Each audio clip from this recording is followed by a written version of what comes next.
Alrighty, we will hop into things here. For those of you who do not know me, my name is Coach Prescott. I'm the Director of Esports at Northwestern College in Orange City, Iowa. And I'm super excited for this clinic here today. It's something I've been looking forward to for quite a while. We've got a couple this week and a few next week as well. So thanks for being here. To start things off today, I just want to give you a little information about our esports program, kind of tell you what we are, who we are, what we do on our daily basis, and the opportunities that we offer to students that are part of our program. So I will just jump right into that. Esports at Northwestern College, we are a varsity sport. We're officially recognized by the college and supported. We represent the college in competition. We have about 23 players spread across our teams, primarily competing in Overwatch and Rocket League, but also competing in Madden and League of Legends for the time being as well. Currently, as I kind of mentioned, these are our main teams. We are recruiting for Overwatch and Rocket League quite heavily. That's another component of these clinics, is to help raise the competitive bar across the state of Iowa, not just for you guys, but to help future players in the collegiate sphere become more and more competitive and engaged in esports.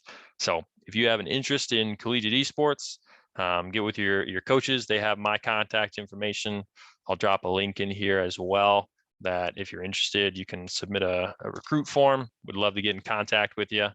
Kind of what we do: practice, competition, and travel. We do most of this through the National Esports Collegiate Conference. We have students involved in the streaming and broadcasting as well, match casting and commentating, media marketing, event planning.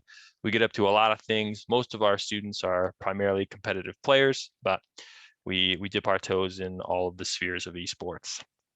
As far as what we offer to our players, we offer a strong community of like-minded individuals. We offer scholarships for all of our players, just like our traditional athletic sports. So you can tell your parents, hey, this is a real thing. I can earn a college scholarship for esports. I know when I started working in esports, my parents were kind of shocked that all of my investment in video game culture and esports came to fruition.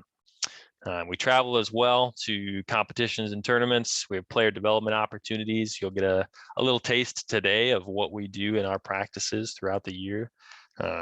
Esports industry experience, kind of some of those casting, broadcasting, production, and event things, and academic support is something we're serious about as well in the esports program. So that's kind of us in a nutshell as far as what I'm looking for. I've hinted at this most of the way through, but primarily looking for Overwatch and Rocket League players, and these other roles in addition to that. So if you're interested, would love to connect with you. I'll ping that again at the end here. But hopping into today's Overwatch Clinic then, just want to start off with my credentials. Who am I? Why am I worth listening to when it comes to Overwatch? I've coached Overwatch for about 2 years now. I've coached players from silver, at the silver level, gold level, all the way up through low, high masters and low GM. So I've had a lot of experience with not just our collegiate teams, with some amateur teams as well. As a player, I've peaked top 500 in North America on PC a couple times and hit GM most seasons. So that's kind of my experience as a player and a coach. So I'm excited to share a few things, both from my individual experience and from our team experience with you today. So what are we going to be talking about then? Few things I want to hit on.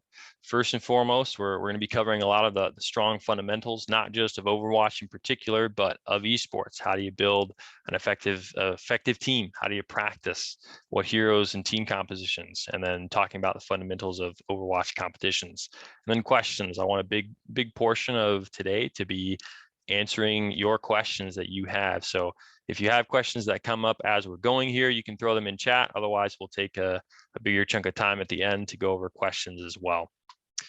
All right, so with that, we will just hop right into things. So first off, how do you practice effectively? This applies to, obviously to your Overwatch teams, but it can be for your Rocket League players as well. We'll touch on that with them next week. But whether it's esports or anything else, how do you practice efficiently and effectively? Setting goals. Goal-oriented practice is our philosophy, how we work. You need to know what you're working on every single day. So when do you set goals? Before you even open up Overwatch, when you sit down for a practice, you need to know, what is my goal for today? And as far as what am I working on, right? Am I working on my positioning? Am I working on my movement? Am I working on my cooldown management? Am I working on my ultimate usage, my communication, right? Whatever it is, all the things we'll talk about today, you can set goals off of any of them, but you need to have a goal. And you should have 1 to 2 at a time most that you're working on. Create a big list. That's awesome. Have a good list of goals, but day by day, select just 1 or 2. You can only work on 1 or 2 things effectively at a time. If you try to focus 10 things at once, you're not going to make any progress. So how do you make effective goals, right? This idea of winners do, losers don't. How do you create goals that are helpful?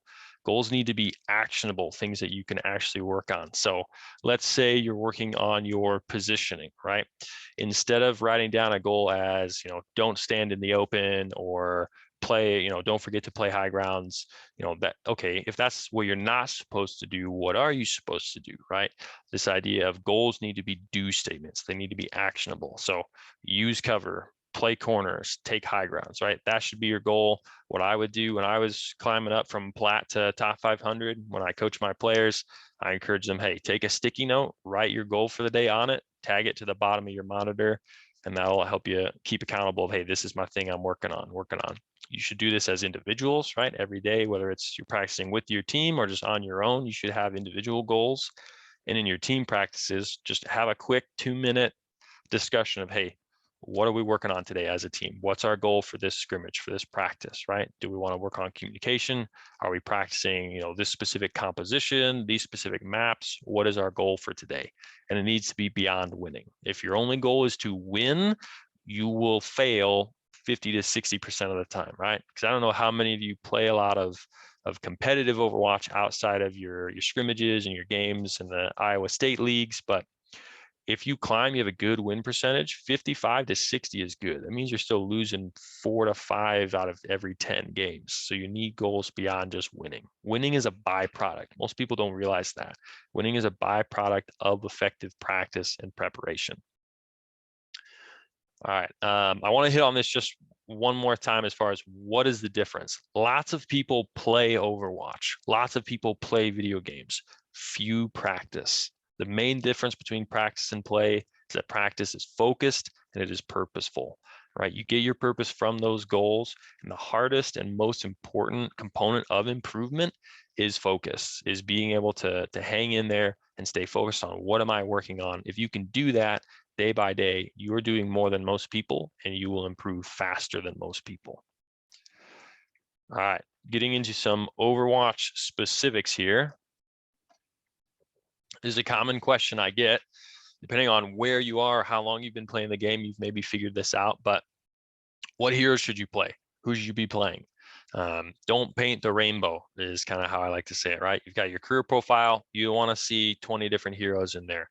Pick one role. In an ideal world, you should be a tank player or a DPS player or a support player. You should not play multiple roles consistently. If you want, if you're going for efficiency and to be as best as you can at any given role, you should specialize. And within that role, you should play 2 to 3 heroes, maybe 4, maybe 5 absolute maximum. I really wouldn't suggest you practicing consistently more than that many heroes. And again, it's just kind of the same idea of it's just too much to handle and focus at once, right? You can be competent, at 10 different heroes, but you can only be excellent at a handful. And you would much rather have 6 players who are excellent at 2 to 3 heroes than 6 players who are competent at 10.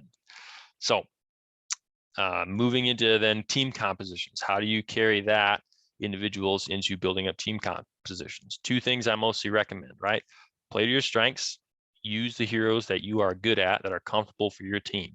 If you guys think, oh, we want to play meta, or like Winston's really good, but you don't have anyone who plays Winston, okay, don't play Winston. Like, you don't need it. Outside of top 500 organized play, professional play, semi-professional play, meta composition is not the most important thing. There are so many other things that will have such a bigger return on investment for your gameplay and impact. So play to your strengths. And the second thing you look for is within those strengths, try to build compositions that have synergy, right? Try to pick some heroes that support one another's strengths, right?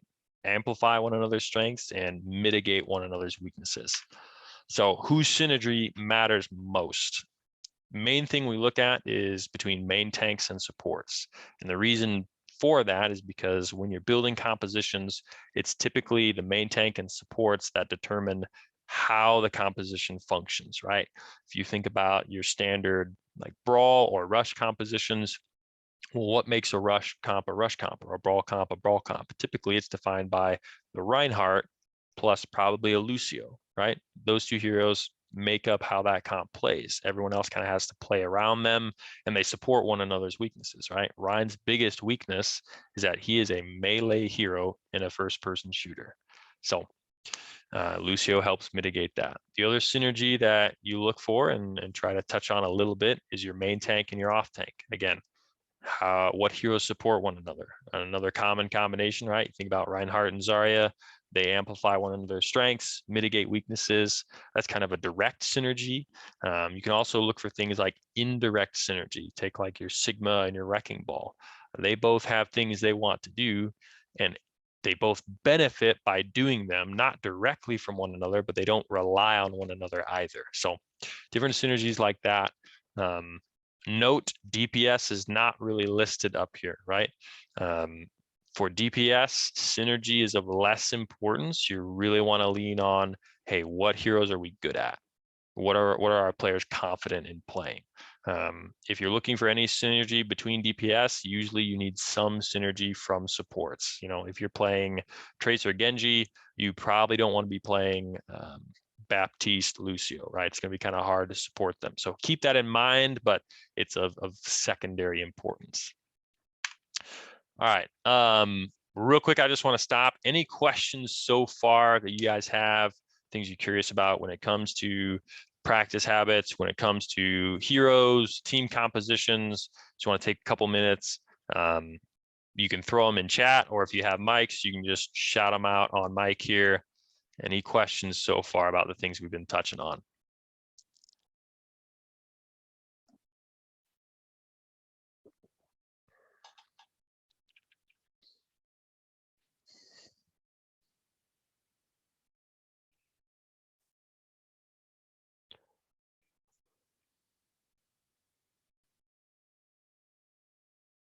Yes, yep, the link I sent earlier a minute ago, you can fill that out. I'll get that form submission, and then I will follow up with you once I have it in. So yeah, that's the best way to get in touch with me. Thoughts on Ana support? Thoughts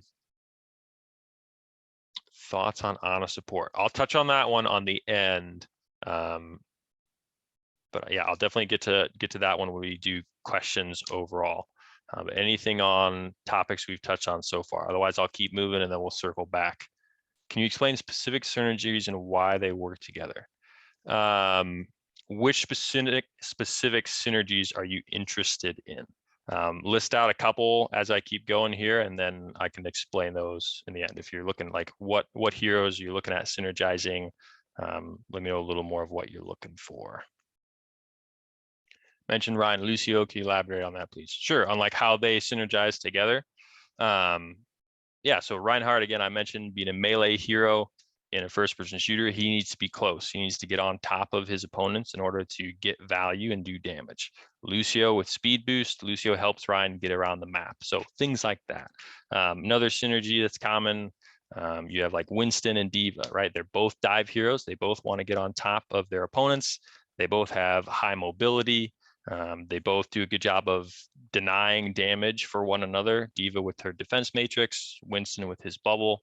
Those are good. All those tools go together. They play in a very similar style. They want to do similar things. That's a good way of thinking about synergy. Like, hey, what heroes want to play in similar ways? So how can we put them together to have a team that wants to do the same thing? Discord, yep, for on that form, you can put your username and the numbers there. All right, I'm going to keep rolling. If you have more questions, throw them in. We'll circle back to questions again at the end here. Communication is the next thing I want to hit on. Team communication, individual communication is critical in esports. You know, Great communication is a cornerstone of every good team, and bad communication will cripple, handicap, and crush you before you even get started. It's critically important. So what are the few things about communication that we care about? First off, question for you guys. What do you think is the purpose of communication? Obviously, like most esports, you play on mic. Why? Why is there communication? Why is it critical?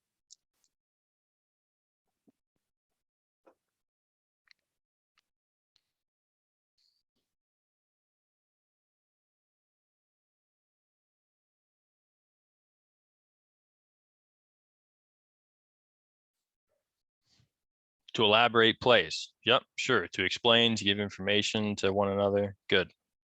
What else?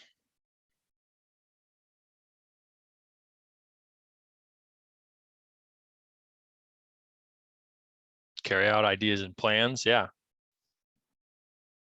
Make sure everyone's on the same page and what's happening, what's going on. Good.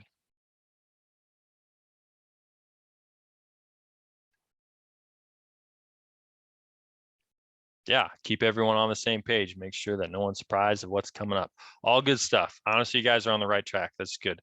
Three main things that communication is for. Player confidence, right? If you have teammates who are communicating, that just naturally gives you a sense of confidence of what's going on, right? It doesn't even have to be necessarily like, hey, good job, stuff like that. Not like direct, hey, good job building up your confidence, but just having a team that is communicative will help you play with more confidence. Share critical information from 6 different views. Absolutely, right? Number 2 here, provide information that aids in decision making. And then number 3, understand how the game is going. So if you hit on all those, really importantly, 2 quick do's and don'ts then of communication. These aren't super technical, but they are critically important. We could probably do a whole series of clinics on Overwatch communication. There's so much to talk about and touch on. If you have communication questions, definitely throw those in here and we'll touch on them at the end as well. So a couple communication do's, what you need to do. Communicate relevant information, kind of what you guys are already hitting on, and encourage one another, right? Stay positive, keep one another up. You're going to take hits, you're going to drop maps, you're going to lose series. Keep a positive team environment and communicate relevant information. More importantly than the do's, critically more important than the do's are the don'ts, or the big don't. Anything that is not helpful or immediately relevant to the current moment in time should not be said. This is an issue that I run into with most teams. My own teams, when we started at Northwestern College, other amateur teams I've worked with have an issue of too much fluff, right? Whether it's just getting too hyped about a great play, whether it's reacting to something negative that just happened, or complaining about the game, or criticizing a teammate for a mistake that just happened. All of that takes away and distracts from what you should be saying, right? If someone's filling up the comms with issues and complaints, or even constructive coaching, mid-game is just not the time for that. So anything that's not instantly and immediately helpful needs to wait until after the game, till after the scrimmage, till after practice. So this is the first thing that I touch on with almost every team I work with is, hey, what needs to not be said anymore? I would definitely recommend after today, take some time with your team, say, okay, what bad habits have we been building up in our communication that we need to get rid of? What do we need to not be saying anymore, so that we have room to do all the important things that communication needs? Because the game moves way too fast for you to waste time talking about stuff that doesn't matter. All right, getting into one of my favorite topics, how to win Overwatch. Talking a little bit about the fundamentals of the game. Overwatch is obviously a very complex game, but its fundamentals are relatively simple. Not easy to execute, but simple to understand and to build on. So Coach Spilo's Overwatch Solved. Spilo is a professional Overwatch League coach for the London Spitfire. I really love his philosophy. I was introduced to it earlier this year. And it's something that I have fleshed out and adopted for our teams. We got a lot of great mileage and success out of this philosophy this last year. I love it. It works great. So I'm excited to go through this. In a nutshell, Overwatch is all about creating pressure. If you can create more pressure than your opponents, you will win. You will win. So the key question becomes, How can you create pressure? And I want to turn this question around to you guys. How do you create pressure, right? If you're a tank player, how can you create pressure? DPS, how do you create pressure? Support, how do you create pressure? What do you guys think? What are the opportunities you have in all your different roles and heroes to create pressure?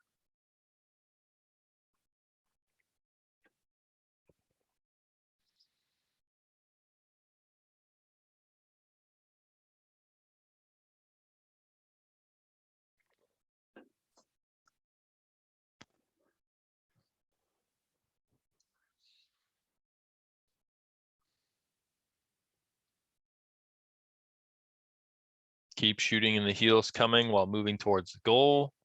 If you're DPS, you can keep going in until they are out.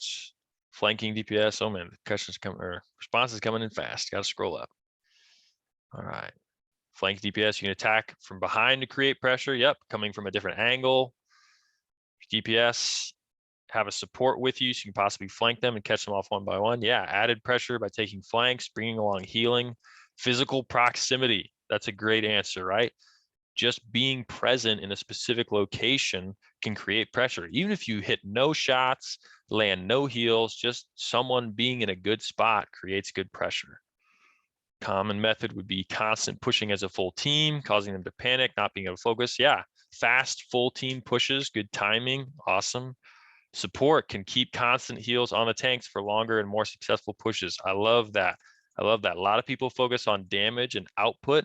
Healing is an important way of sustaining pressure. Good stuff. As a support, focus more on what is happening. Call good times to push. Yeah, communication, another way to create pressure.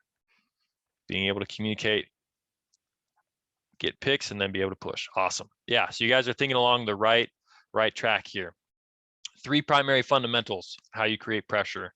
Overwatch is about creating pressure through quality planning, good timing, and good positioning. And these are in order of importance. These are huge. Planning, timing, positioning. So let's break them down.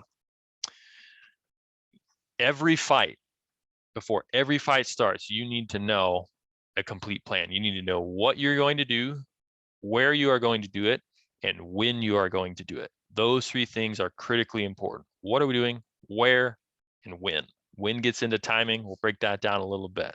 So who calls that plan, right? Who sets up the what? Who sets up the where? Who sets up the when?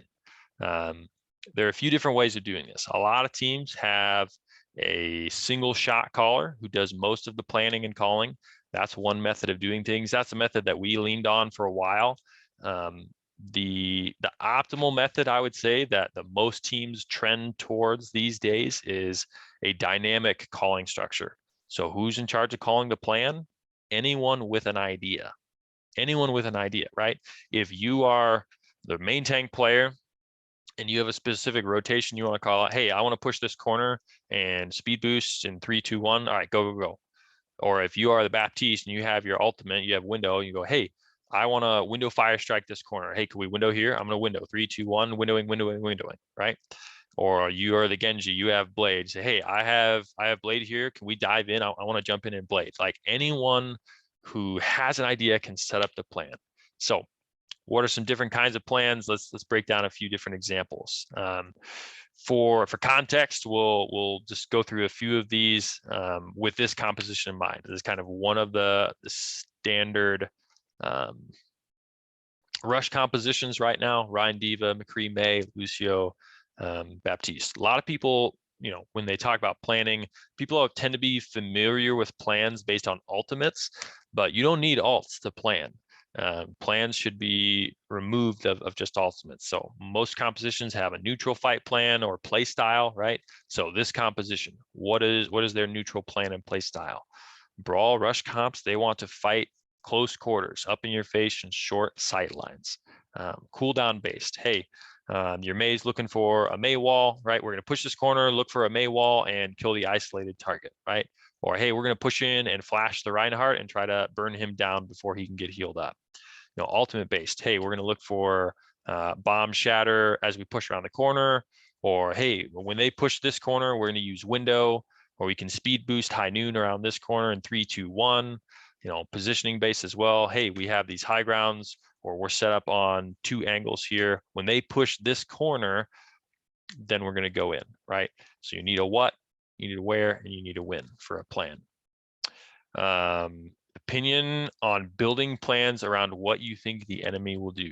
Yeah, that's totally something you can do, right? Your plan can be proactive or it can be reactive, right? It's easier typically to initiate and go first. But as we'll talk about right now in a second, when I talk about triggers, I'll touch on that question a little bit more. So planning is the first thing. What are we doing? Where are we doing it? When are we doing it? And timing gets into the when. It's very tied to the planning. So the idea of timing, what is the goal? What needs to happen? Everyone doing something at the same time, even if it's not the same thing. Why do I add that second line in? Most often teams will focus a lot on target focus, right? Oh, we're losing fights. We're not killing anything. Our target focus is bad. Guys, we need to focus targets, focus targets. This is a very common trap that teams fall into. It's a trap that I fell into early in my career as a coach with our teams. Typically, target focus is a smoke screen for the real issue. It's usually more around one of these other things that's not going well. Because tell me this, what's more effective? 6 people shooting a Reinhardt who's getting pocketed by an Ana and a Baptiste, or 5 people shooting a Reinhardt and 1 McCree on a flank shooting that Baptiste in the head and creating pressure on him, forcing the Ana to peel for him instead of the Rhine, or he has to lamp himself. It doesn't matter necessarily who you shoot. If everyone is set up with a good plan and everyone engages with good timing and hits what's easiest for them, that is maximum pressure. And kills will just come as a result of pressure. So in order to get everyone doing something at the same time, what do we need? We need a clear signal to go, and that can come in 2 forms. The most common way is in calls, right? Hey, all right, we have our plan. We're going to do that in 3, 2, 1. Or, hey, all right, I want to dive the high ground. We're diving, ready? Go, go, go, go, go, right? Just calling out, hey, we're going in now. We need to see, when are we fighting? We're fighting right now. Or triggers. And this kind of gets into your question about building plans around what we think the enemy will do. A trigger is something you're waiting for, something that happens, right? So common triggers like triggers are most often used when you're defending, I would say, right? So if you're set up in good defensive positions, like, okay, when do we want to fight? Well, we don't really want to count down or call to engage. That takes too long, because if our opponent's pushing too quickly, we won't react fast enough. So it's like, hey, when they push the corner, when they round the corner, when they walk through the choke, then we're going to execute our plan. So, hey, we're going to dive the Baptiste when they push through the choke. All right, so that gives us, what are we doing? Diving Baptiste. Where are we doing it? In the choke. When are we doing it? Once they come through the choke. So that can be your trigger, something that happens that you don't necessarily have to call. But people need to know, all right, are we going on a call or are we going on a trigger? That's something you set up every single fight. After the first fight ends, hey, what's the plan and the timing for the next one? And then, so if we have a clear signal to go, everyone needs to be doing something at the same time. When do we peak? When do we use cooldowns? When do we use ultimates? How do we use resources? When do we use them? A lot of players get caught up into the trap of, well, if I'm not in charge of making the plan, or the plan doesn't involve me, if the plan is window fire strike, well, that doesn't involve me, so I can kind of do whatever I need. Everyone has a role to play in every single plan. You need to figure out, how do I help this plan? How do I make this plan better? If we're going to window fire strike and I'm the McCree, where do I want to be? Do I want to be standing behind the window, or do I want to be on an off angle shooting someone in the side? Or if I'm the diva, hey, do I want to matrix the Rhine as he fire strikes so that he doesn't get stunned out of it or anything like that? Also, using like a dive example, if you're playing Tracer and you're burning resources before the fight starts, this is the key here. Using things before the fight starts. You need to save your cooldowns, save your HP, save your shield, save your ultimates until the fight is committed, until your team is actually ready to go. It's like, hey, are we fully committing to this, or are we still setting up? Because if your Tracer burns 2 blinks and recall before the fight starts, it's like, all right, now we're ready to go, and everybody else goes, you're taking a 5v6, right? So think of that. If you're not someone who's the initiator, right? And this is a common trap for DPS, especially. Supports a little bit, like Anna's just yeeting nades and sleeps out all the time. No, you need to have those for once the fight actually happens. Because if you go into a fight with, a gun half loaded, you're kind of in trouble. All right, so that's timing. Last fundamental here, positioning. Positioning is often determined by the plan. There's two things you need to know about positioning. First thing you need to know is, hey, where are we going to set up before the fight starts? Where are we going? Obviously very heavily influenced by the plan. But you as an individual need to know, where should I be standing based on the plan? Where do I need to be to execute that plan? And in a broader sense, I would encourage you guys to just spend some time to go through the maps that you're competing in. I think you guys are playing all of the maps in your season, if I'm not mistaken. Go through them and just talk, hey, when we're defending Kings Row, how do we want to defend point A? Where are we going to stand? Okay, they push us to second. How do we set up on streets? Okay, we're on third point. Where does everyone stand? Just go through every map, walk through. All right, we have 6 people. Where are they all standing? Like this is something that we do every semester for all of our maps. Once we have our team composition set, we go through all the maps. We spend a couple days just going, all right, here's how we're defending this point. Here's how we're attacking this point. These are the different rotations we can take. Because the reason that's important, the reason that helps, is so that you don't have to have those long discussions in game, mid practice, right? It takes too long to say, all right, hey guys, we want to push top right high ground. We want to speed boost when we hit, the corner, so that we can shield on the bottom of stairs and get up to high ground. You need to talk about that outside of practice, so all right, where are we doing? Hey, we're going to rotate top right, and everyone knows what that means, where we're going, how do we get there. And the other important thing to note about positioning: flanks and off angles win fights. So many teams fall into the trap of pouring all their resources down one lane, just running it down mid.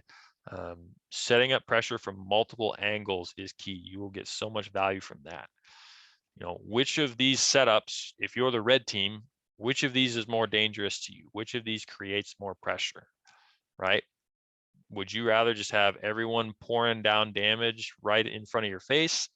Or is it going to be a lot harder if you've got, you've got the Orisa and the Ashe shooting you from the front. You've got a Sigma up top throwing, Sigma balls at your face. You've got the Genji above you who could dash down at any moment. I hope you guys can see just from this picture that like having good positioning and angles creates so much more pressure than just sticking everyone down main. So think thoughtfully about, hey, where can I go that's different on an angle that can create more pressure? What heroes you're playing, will influence heavily what kind of angles you can take. Obviously, Genji, a lot of high mobility, deflect, dash is a lot of good tools for taking more aggressive angles. I wouldn't want my Ashe standing where my Genji is, or I wouldn't want, that to be another low mobility hero, right? And I wouldn't want, my Brig to be over there either. Obviously, she can't get there, but you get the idea. You have to test the limits as far as, hey, what heroes can get to what places and stay there effectively. And that's determined not just by what you're playing, but hey, can my team help me? How much help do I have? If I'm playing, Baptiste and Lucio, well, maybe Genji can't play that far up. But because we have a Brig who can pack him at any time, our Genji can be more aggressive. That kind of goes back to that synergy question of what enables our heroes to do more of what they want to do. So, all right. Quick recap on kind of the Overwatch fundamentals. Pressure, that's the goal. How do we do that? Planning, timing, positioning. What, where, and when. 6 people at the same time. Clear signals to go. Flanks and angles. Where do we set up? That's a nutshell. If you can start to implement and master these concepts, you will have a lot more success than you are currently having. And again, do these in order, just like your individual goals, one at a time. You can't tackle all these at once. We spent probably 6 weeks at the start of this semester working just on planning before we moved into timing. And then end of the semester, we only slowly implemented more and more positioning. It started to become automatic as we figured out plans and timings. People knew where we were going, so they started working on positioning as well. But be patient. get it right, do it well, one thing at a time. All right. That, as far as material goes, is everything I wanted to cover. I don't want to just ramble on and on for a long time. So now I just want to go over questions, whether it's anything we talked about or not, whether it's micro questions about a specific hero, whether it's macro questions about overall strategy or specific map. Any questions you have about Overwatch, I would love to cover. So first thing I want to do, scroll back to the very top. First question I got: thoughts on Ana, thoughts on Reaper. So I'll do though. There you go. Thoughts on Reaper again. So I'll start with Ana and then I'll talk about Reaper. Ana's a good hero. I think most heroes in the game right now are viable. Ana's great in dive compositions because she's good at supporting heroes from range. So Ana has really good synergy. If you're playing Winston, you should definitely be playing Ana. Ana and Winston pair excellently together. It's very hard to support a Winston with most other supports. Nano boost onto Monkey is extremely strong, but Ana's good. She has great single target healing. She has good strong cooldowns and sleep dart and anti-nade. A lot of effective tools to use. Positioning is key with Ana. Setting up in good positions to maximize your value. Thoughts on Reaper? Again, Reaper is also a pretty strong hero. Obviously, you want to be playing him in short sightlines. If you know how to play him and can use him effectively, timing is important with the Reaper as well, right? If you think about, most people will play Reaper and just kind of a walk into the enemy team, but hey, can I set up a flank or an off angle mid fight with my teleport? You know, can I do something to get in a cheeky position for more pressure? But Reaper's solid, works really well in close range rush compositions. You know, so he pairs pretty well with Reaper, things like, or with Reinhardt, rush compositions, short sightline maps. In theory, you can play any hero on any map, but long sightline maps like Junkertown, First Point Havana, you know, Reaper's going to be a little harder. You got to be a little smarter, but otherwise you can totally make it work. When we are filling out that form, do we put school stuff when it comes to the stats or our own? If you're talking about your ranks in Overwatch, use whatever is highest. Whether, you know, if you have a school account for Overwatch, great. But if you have a personal account, use your personal account if that's higher rated, or if you have more playtime, things like that. Besides Lucio, what other supports synergize with Rein? Ana, as we talked about earlier, is decent with Rein. Really good single target healing. Baptiste is probably a little bit better, a little bit more meta right now. But again, if you don't have a Bap player, you have a good Ana player, great, play Ana. That totally works. But Baptiste is good. Good single target healing again for sustaining. Immortality field. Lamp is incredibly strong. What else about him? His mobility is great to pair with Rein to get to angles to be able to heal him easily. Lucio is the main one. I know you said besides Lucio, but Lucio honestly is one of the most common pairings with Rein because Rein benefits most from Lucio. Speed is incredibly useful for a Reinhardt. I would say heroes like Zenyatta, and mostly just Zen. Not necessarily don't pair well with Rein, but it depends on how you're trying to play. Thoughts on Genji? Genji is, yeah, Genji is a fun hero to play. It's more often easier to get value from other heroes who do his job better. So Tracer, Echo, Doomfist, in some ways are all better versions of Genji. But if you have someone who's really good at Genji, it's worth playing. Our team is a perfect example of this.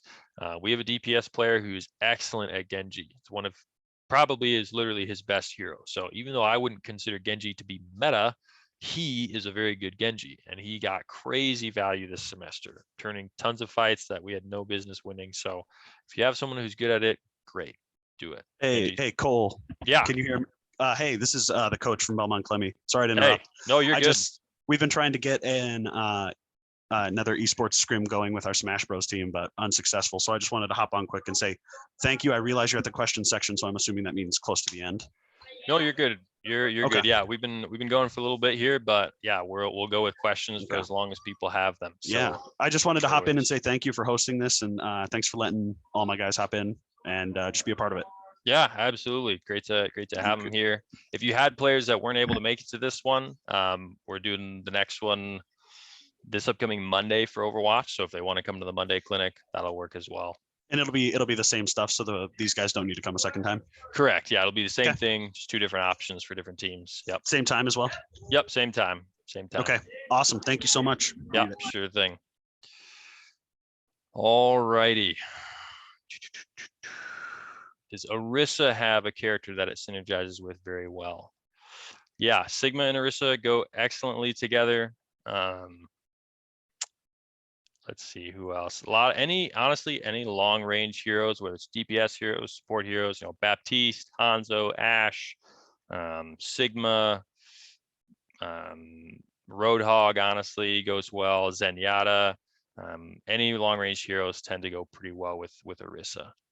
So, yeah, sure thing, Anthony. Thanks for tuning in. Have a great evening.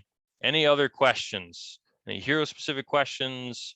Strategy questions, practice questions, team compositions. Want to be able to touch anything you want to know. Winston tips. Sure. Most important thing is for Winston, positioning is huge. Having good setups, holding high grounds and being able to drop from high ground onto opponents is really important.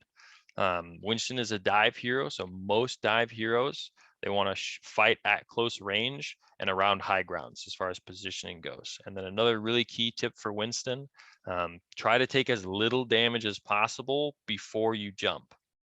That's really key, because if you jump in and you're in the air and you're already at half HP, that's going to be really tough. So set up in a position where you have cover so that you can minimize the damage that you're taking going in. Another really important thing for Winston, don't be afraid, especially on defense, if possible, try to get into the fight without using your jump cooldown so that you can fight and escape by jumping, right? Drop on top of them, use your bubble, zap for a bit, jump out, rinse and repeat. All right. Anything to say about positioning in general? Yeah, biggest things for positioning, use natural cover. What that means is, use corners, use high grounds. Anything that's natural cover is stuff that people can't break or shoot through. Shields are not natural cover. People can break shields, shoot through them. Use cover, use cover. Always be as close to cover as possible. High grounds, critically important. If you have high grounds available to you, hey, make use of them. It makes you harder to reach for most of the cast of heroes. And then flanks and off angles, kind of that we talked about already. If you're a DPS hero, especially, or if you're a dive tank like a wrecking ball, set up an off angle. Find another angle to come at the enemy team from. Those are the main things for positioning.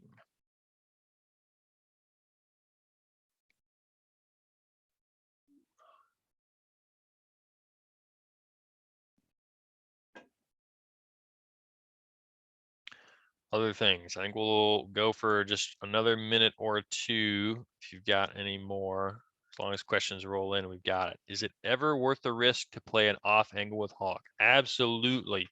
Hog should more often than not be played on an off angle. If you're going to just stand down main, Sigma is better than that. Or better at that most of the time. But honestly, both of them should be played on off angles.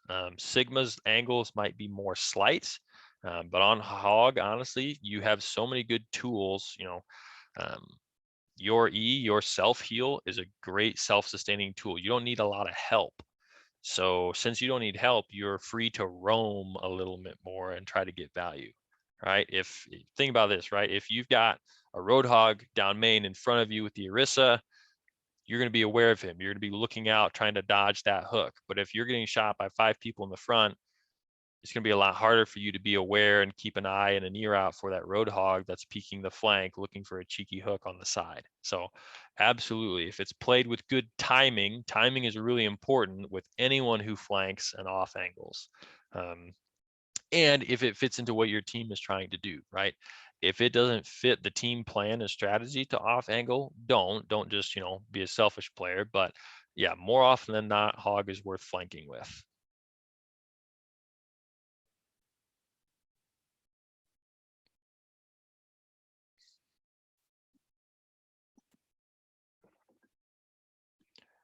All right, we'll take one or two more. Scenarios when you should use and should not use Anna's anti-nade. Sure. More often than not, Anna's nade is better offensively to get antis and deny healing than it is as a healing tool. You would much rather anti-nade 2 to 3 people and prevent them from getting healed than have to use it on yourself. So that's kind of a baseline. If you have a good opportunity to use the nade, do it. But another thing you need to look out for is what's the likelihood of me receiving pressure, right? Does the enemy have a lot of dive heroes? Are they going to be coming at me hard? So if the enemy is playing, monkey, diva, tracer, they're probably going to come after you. If they're smart, they should go after supports. So rather than using it more aggressively, I might need to save it and use it more defensively so that as I'm giving dove, I can heal myself. Another important thing to think about is what is my other support? How much can they help me, right? If I have a Brig playing with me, Brig can help me a lot. She has packs for me. She is stun. She is inspire, right? She can heal me quite well. Or a Baptiste, they can heal me quite well. But if I'm playing with a Mercy and the Mercy's, up in the sky healing a Pharah, I'm more vulnerable. So I need to be more conservative with my nade to save it for healing, maybe more so than for offensive play. Again, depending on the enemy heroes. If you're not going to receive much pressure, you can be more aggressive with your nades. Best Ana nanos. Perfect. Yeah, that's a really good question.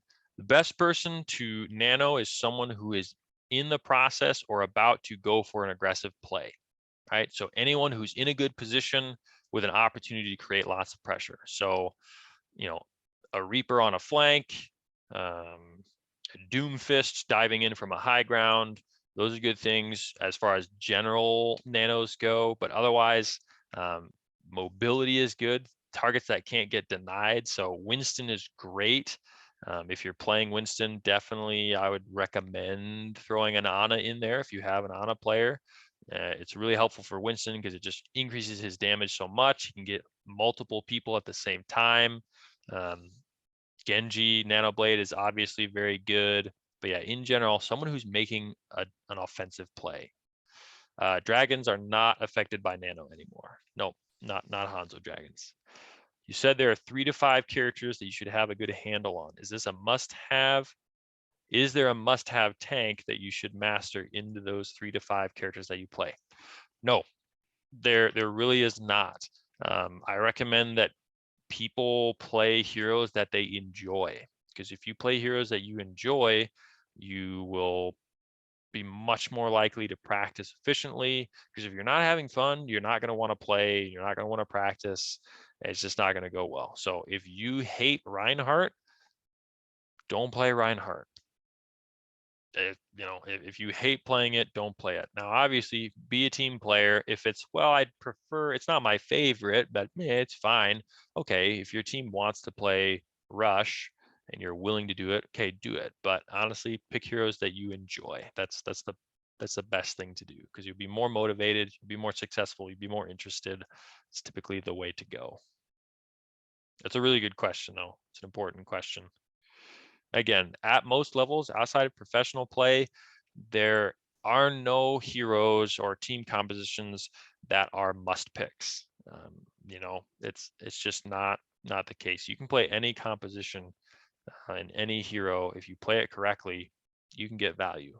There are so many people, just look at Twitch streamers or other things like that. So many people one trick heroes, right? Or even in top 500 GM games, everyone's not playing meta composition all the time. That reminds me, I think there was a question earlier about dive comp.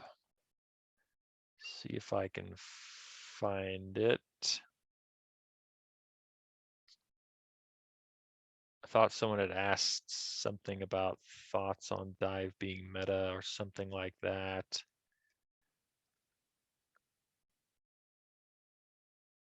Building plans, thoughts on Reaper. Thoughts on dive comp in the meta currently. Okay, there we go. There it was. Perfect. Thoughts on like if it's good, like is it in meta or why is it meta? I'll just kind of touch on both. Dive comp is very viable. Classic dive, like OG dive, Monkey, Winston, Genji, Tracer. Who else would go in that composition? Lucio, Ana.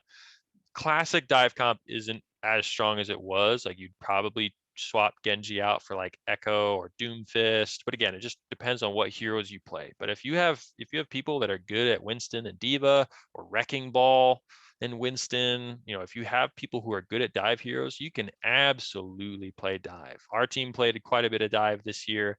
It was one of our stronger compositions. It's totally viable, totally viable. Right now, I would say Overwatch is in a pretty good state as far as balance goes, as far as in organized play, different team compositions being viable. It's based a lot on the map, honestly. Like if you have maps that are good for dive, Gibraltar, Dorado, some other good dive maps. Was it Numbani? Yeah, if you have maps with lots of high grounds and short angles, dive composition is totally viable, especially if you have people who are good at dive heroes.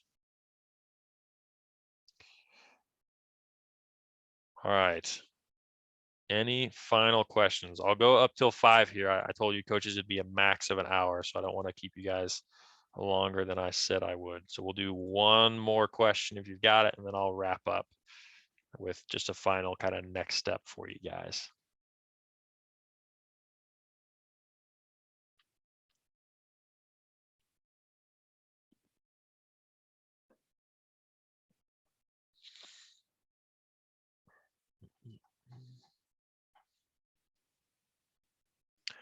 All right, I'll kind of move into wrap up then. So what's next for you guys? I highly recommend focus on the big picture. Don't get caught up in the micro and the minutia, right? The fundamentals we touched on, those are all big picture concepts. Aaron, I'll hit your question as well before I hop off. And as a team, discuss your next steps. Figure out what your goals are going to be. Talk tomorrow at the start of practice or today after the clinic. I don't know how long you guys are going, but just take some time and say, hey, what are all the things we talked about today? What's most important for our team? What do we need to be doing to implement to make our practices better, to make our team compositions more effective? Planning, timing, positioning. Which of those things do we need to work on? Figure out what's next. You have this information. What are you going to do with it? And contact me. Next steps. Reach out to me. I'd love to hear from you. Again, if you're interested in learning more about esports at Northwestern College, joining our teams, receiving a scholarship, competing for us, would love to hear from you. I'll throw that link in there again one more time. If you have questions about Overwatch, I'm happy to receive questions. You can email me or Discord. I use Discord a ton for work. So again, your coaches should have my contact information. If they don't, they can get it from me. Yeah, reach out. Love to hear from you. All right, final question of the day from Aaron here. What should be the play if you are at the end of a payload and their spawn is really close to the end, like in Junkertown? What should be the play? Okay, I think you're asking like if your opponents have a good spawn advantage. Are you on attack or defense? Like you're pushing in payload and you're attacking, you're trying to get payload in. Are you in the process of pushing the payload, or is the payload already there and you've had to reset your spawns? I'll kind of clarify that way, make sure I answer your question correctly.